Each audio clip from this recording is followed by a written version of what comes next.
Snow and ice are wreaking havoc from Ohio to the Rio Grande, with much of the U.S. now gripped by severe winter storms.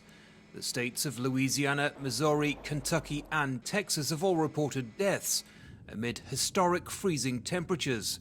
In North Carolina and Georgia, storms brought tornadoes. Across the rest of the nation, millions are without power as rolling blackouts continue. This is sad.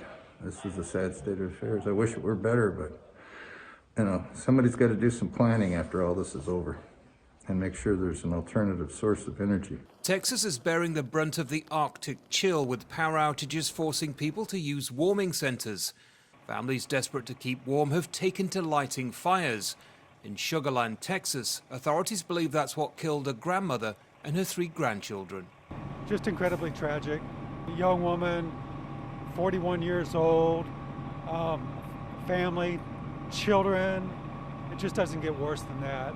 Seniors too are struggling as care homes run short on medical essentials like oxygen. For those already concerned about their parents amid the COVID crisis, it's a worrying time. If we weren't here, I can't imagine, because there's really not a lot of information flow. The rolling blackouts in Texas have led to criticisms over the state of existing power grids. Many residents are calling for alternative sources of power.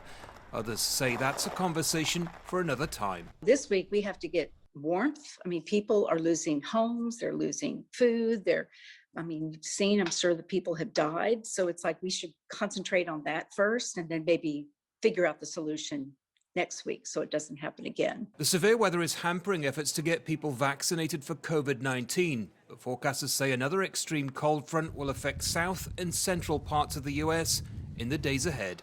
Andy Gallagher, Al Jazeera.